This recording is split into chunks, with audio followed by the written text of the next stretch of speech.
SpaceX just dropped the biggest Starship reveal in months, and Flights 13 through 15 are about to change everything. Flight 12 is done.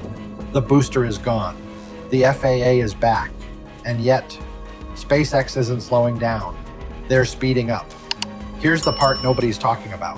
While the headlines focused on the explosion, SpaceX quietly confirmed a roadmap that could deliver the world's first fully reusable orbital rocket before the end of this year.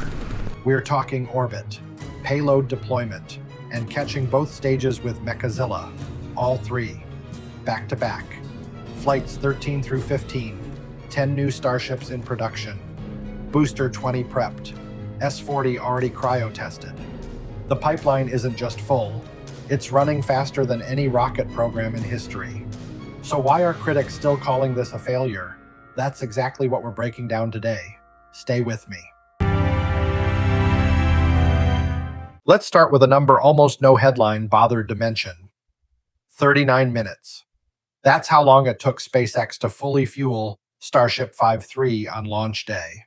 A vehicle stretched to over 124 meters tall, taller than a 40-story building, carrying nearly double the propellant volume of the previous version. 39 minutes. For more propellant than any rocket in history has ever loaded in a single fueling sequence. Here's why that number hits differently when you have a real benchmark. NASA's Space Launch System begins propellant loading approximately 10 hours before ignition. The load sequence runs 5 to 6 hours. Continuous replenishment to offset boil-off runs another 4 hours. 10 hours total, for less propellant than Starship 5-3 carries. 10 hours versus 39 minutes. Every instinct says that math shouldn't work. Bigger should mean slower. But it's real, and the reason is an engineering decision so simple, it almost sounds like a joke.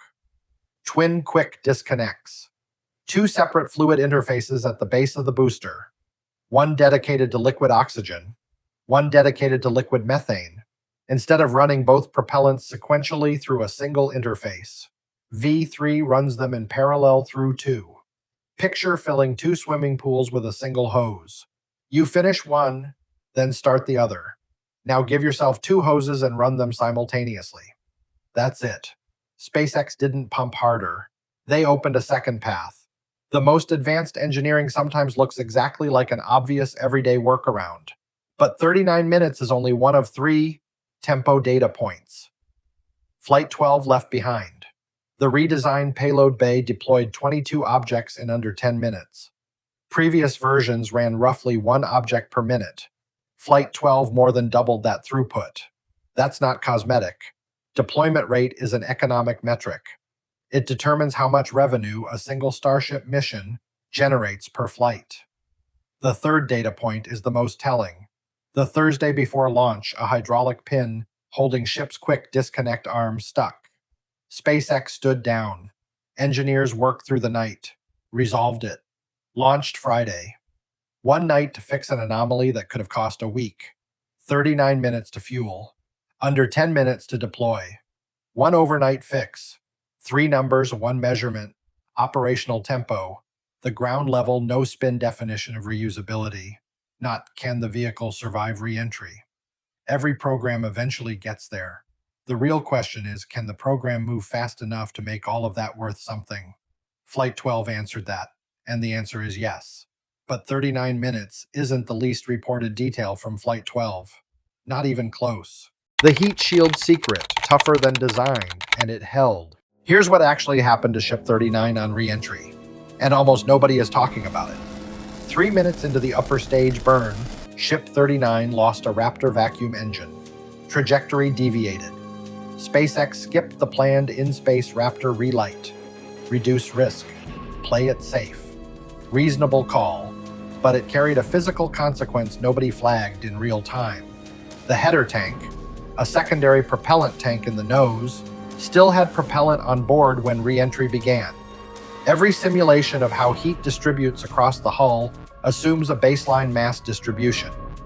On the actual flight, the nose was heavier than designed. Center of mass shifted forward. Angle of attack changed. Heat distribution deviated from every model that came before it. Ship 39 entered re-entry in conditions its heat shield had never been designed or tested against. And the heat shield held. Not a single tile burned through. In aerospace engineering, that's called safety margin.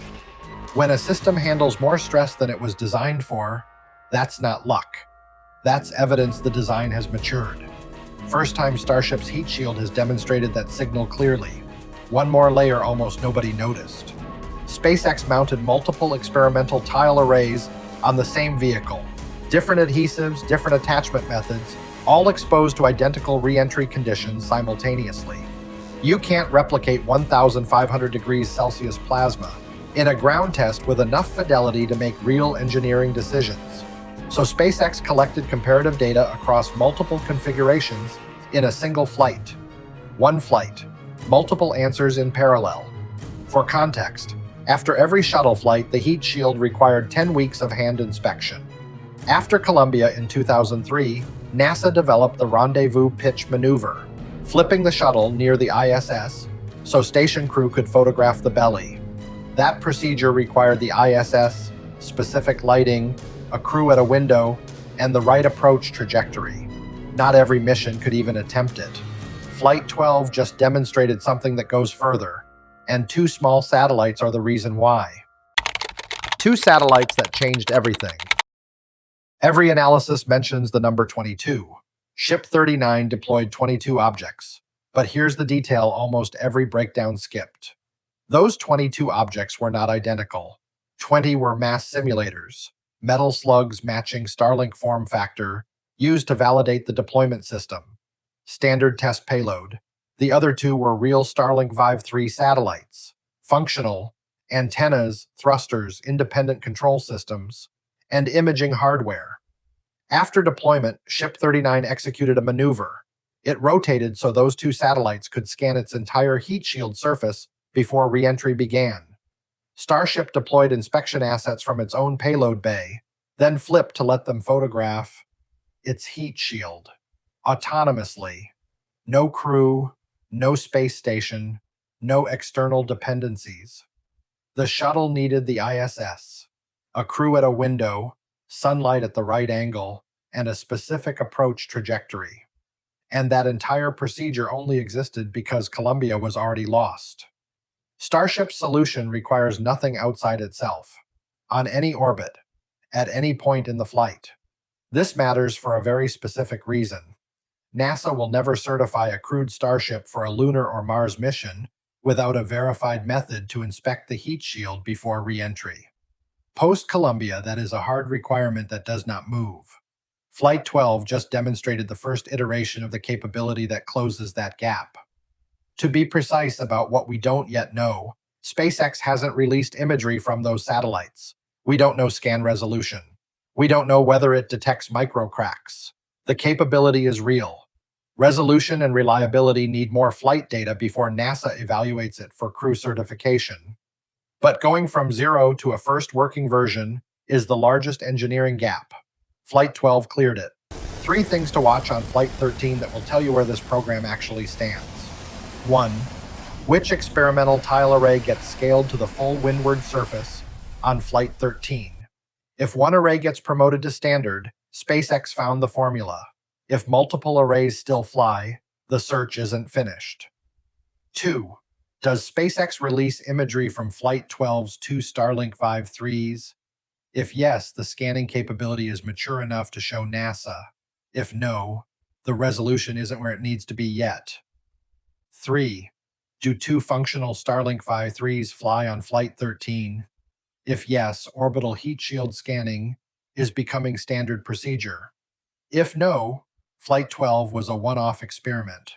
When the Flight 13 livestream starts, you'll know exactly what to look for beyond the booster catch attempt. But all of this only matters if the humans inside the vehicle can actually survive what comes after. The problem inside the rocket, nobody is funding. NASA has identified 5 hazards of deep space human spaceflight. 3 of the 5 have nothing to do with hardware failure.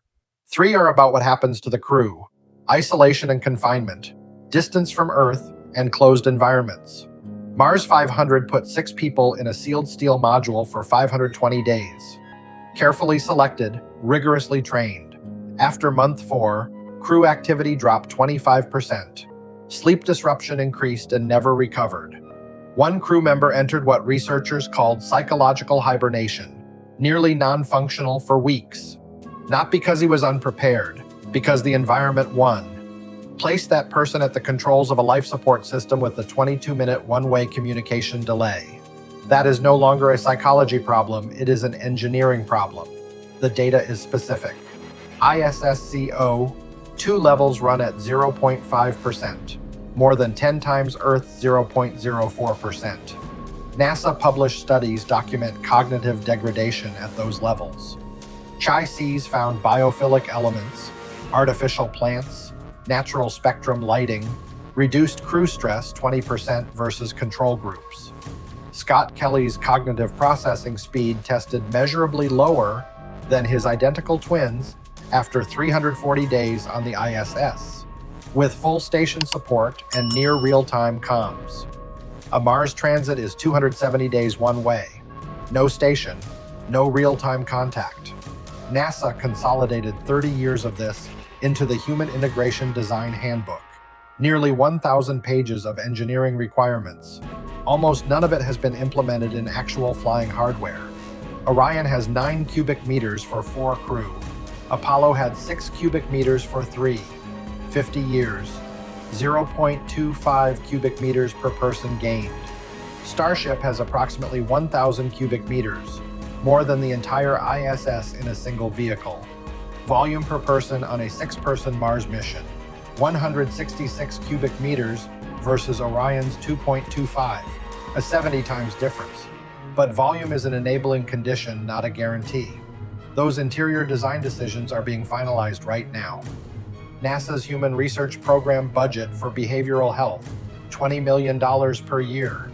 Artemis budget in 2024, $8 billion, a 1 to 400 ratio. The first Mars crew will be the first real test subjects under transit conditions in Starship-class volume. Not because the research doesn't exist, but because the hardware to apply it is only now being built. Blue Origin's forced reset and what it reveals about SpaceX. On May 29th, an explosion at Launch Complex 36 destroyed Blue Origin's transporter erector, the only equipment that moved New Glenn to the pad and stood it vertical. Most people's read, "They'll rebuild it." Blue Origin's response, "They won't." In their official update, they stated they had already been working for some time on eliminating the transporter erector. The explosion didn't create that decision. It removed the last barrier preventing execution. That sentence reveals how engineering decisions actually get made, not just at Blue Origin, but everywhere. The transporter erector was a certified system. Ground crew trained on it. Every failure mode documented, every procedure existed. Replacing a certified system while still operational triggers recertification, retraining, and a capability gap. The transition cost is always highest when the system is still functioning. Organizations don't replace working systems, even when they know something better exists. The stand down is the only window where transition cost stops being a barrier. After Columbia, NASA redesigned the external tank attachment protocol. Improvements engineers had known were suboptimal for years, never addressed because shuttle was still flying. The disaster created the window to fix what operational pressure had blocked. Blue Origin is in that window now. What they're replacing it with isn't just about rebuilding. The old transporter erector had hard turnaround limits baked into its certification cycle. Amazon's Kuiper constellation has FCC deadlines tied to satellite deployment numbers. If the new architecture is designed correctly, Blue Origin isn't just recovering. They're building ground infrastructure for a launch rate the old system could never support. The contrast with SpaceX is structural. SpaceX operates multiple pads across multiple geographic locations. Starbase expanding to 2 mounts. LC-39A at Kennedy already invested. LC-37 as a longer-term addition. Blue Origin lost their only pad and all operations stopped. SpaceX losing 1 pad at Starbase still leaves operations functional. That is not an accident of geography. It is the result of building infrastructure around a single assumption that any single pad will eventually go down. And SpaceX, with a full production pipeline and a roadmap that doesn't wait on anyone, is already moving to what comes next. The real Flight 13 to 15 roadmap, what each flight must prove. Here's what most Flight 13 coverage is getting wrong. The discussion centers on whether the booster catch happens, whether Flight 13 reaches orbit. Those are the right milestones. But the conversation skips the engineering sequence that determines whether those milestones are even attempted, and why the sequence matters more than any single outcome. Start with what actually changed between Block 2 and Block 3. Block 2's flight computer operated on a rigid trajectory model, a decision tree with finite branches. Block 3 has real-time reoptimization. When conditions change mid-flight, the system doesn't force the vehicle back onto the old path. It calculates a new one, continuously, every millisecond. Flight 12 tested that under live conditions for the first time, with 2 independent failures on 2 separate vehicles simultaneously. Ship 39 lost a Raptor vacuum engine at T plus 36 seconds. The flight computer recalculated immediately, extended the engine cutoff phase by more than a minute, adjusted re-entry trajectory in real time. The heading indicator showed sustained yaw corrections across the entire descent, continuous active guidance work, not brief stabilization.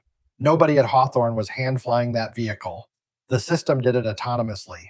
Ship 39 landed on target.